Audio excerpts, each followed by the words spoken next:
Now let's talk about the state of the nation. Yes. Um, how will you assess the affairs in Nigeria under the administration of President Tinubu and some of its politics and Yes. policies? Let me say clearly from the onset that yeah, I had an association, a very deep one, with President Ahmed Tinubu. I never wanted, I never worked for him to become president. I had an You idea. never supported I his never, yeah, presidency. I had an idea of what a modern president, who a modern president should be like, what a modern president should be like, and that kind of thing. So I didn't support him. This brought opprobrium to my person, but I don't get bothered about that. For as long as Why did you take that position? yeah, I look at him, good man. We needed. Look, we had an Obasanjo who came out of jail, tried his best. Obasanjo replaced himself with Yaradua. For most of the time, he was going from hospital to hospital until he died. Then we had a clueless Jonathan that could not do anything.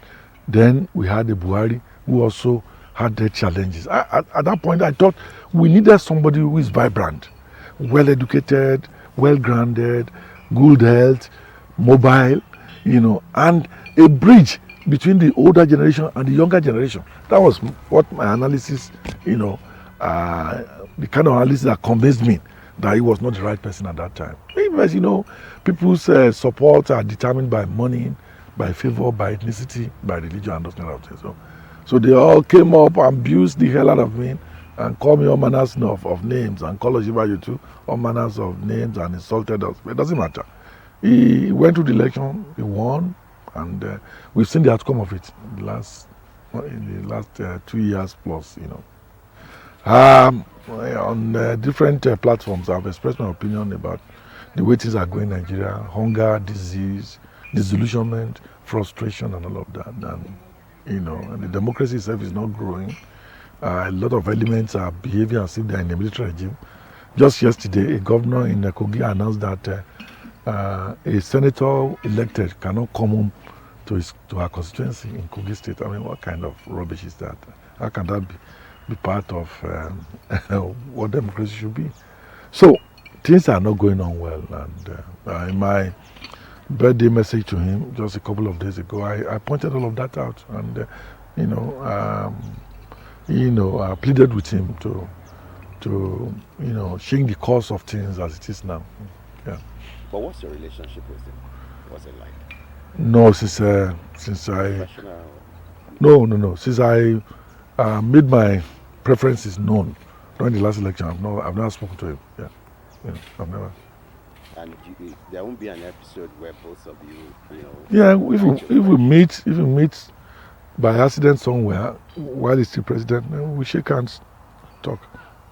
If not, when he leaves power, I'll go visit him and greet him. Yeah, it's like another brother to me. Yeah, we are comrades in the struggle for democracy. We are also business partners in the news. So, I don't know.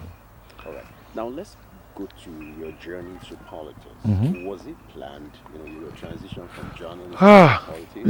yeah. And what was your experience, especially when you contested or you were the senator? Yes, yes.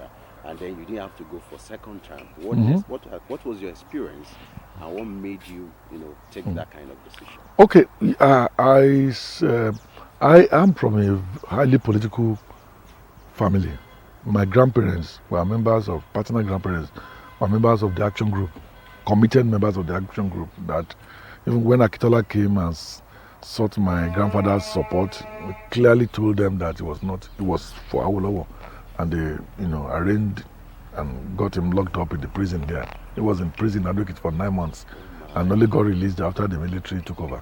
So my grandmother was a staunch supporter of Awolowo, and contributed on a weekly basis to the pulse of the party. And my dad, as a young person, was a Sikhist, a follower of Nnamdi Azikiwe. Traveled around the country campaigning for independence and with Zik and the radical elements of NCNC. So it was in that family I grew up. I could see my grandparents disagreeing with my dad, growing up. I too disagree with my dad on his own political options and all of that. So, and one of the one of the years I spent after my school started, before I entered into university, I had a stint with Professor Banji Akitoye, the historian who got elected to the Senate. It happened that I was with him at the time he was running around campaigning across Ekiti at that time, and then when Awolowo came campaigning here, I was also very much with him. So, having said that, I was prepared for politics. On the campus, I kept sponsoring people for political offices.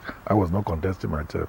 I had this feeling that, look, I'm not the kind of person who can go and be begging people for votes, but I could stay in the background, strategize, and help people attain office. That kind of. I was comfortable with that. That was what I did with Bola Tinubu in 1999 when he came back from from exile in 1998 to say that I wanted to become governor of Lagos State. I worked very hard for him, sometimes away from home for 3, 4, 5 days, managing the campaign office. And when he won, I managed the transition office, and I organized the inauguration and all of that. So then I began to watch situation back home in Ekiti State, where I come from.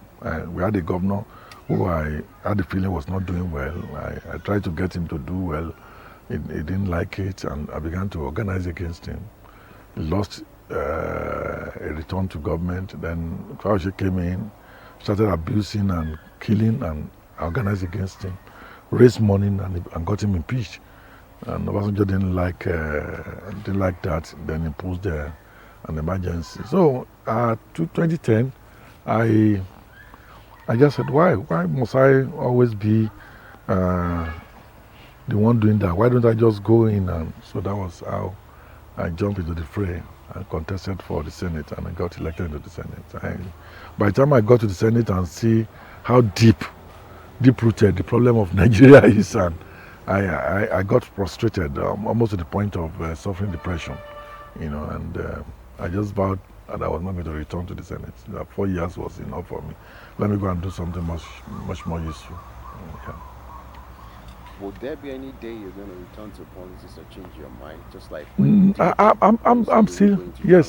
I'm still in politics. What I may not do maybe to contest election again. I'm every day observing what is going on in the political scene, making interventions, writing, and pointing out, the way and all of that. Yeah, that I think maybe with advanced age now, maybe the role I'm going to play, continue to play. I do not see myself running around town again asking people to come and vote for me. Particularly in an environment where people do not believe in manifestos. All they are thinking of is money. Just give us the money. What is called stomach infrastructure. I abhor it. It's like putting a knife into my heart when I see. Get to Ekiti politics. I observe you spend most of your time in Ekiti. Yeah. What informed that decision? And I also want you to address the present administration, talking about Governor Yemi. Thank you very much. I've been observing the present governor and his politics for quite a long time. When he was an official under Governor Adebayo, when he served under Governor Fayemi, on the 2 occasions that Fayemi came to govern here, his courage, his demeanor, the way he related to people, has fascinated me. I never knew that he would one day become a governor. And when he became a governor, I began to observe his courage. It tallies with what I've seen about him in the past, and I begin to see that this may just be different from other governors. And I wasn't even around when the election took place, so I could not say that I voted for him. I was in far away Rwanda. I was taking time off in Lake Kivu in Rwanda because at that time I had given up on politics in Ekiti. I've given my best. I've spent a lot of money. I've given a lot of time. I've risked my life on many occasions. Let me allow them to live their life and accept their fate the way, whichever way it is. So he then reached out to me and said, Egmo, you can't give up on the Ekiti State. I want people like you to why I'm not asking to come and contest election, at least from time to time, if you can advise me and this and that kind of thing and whatever it is. And that was how I observed that, I observed that it was quite, he knew what he was doing, and what fascinated me is the inclusiveness. For him, it's not about whether you are PDP or APC.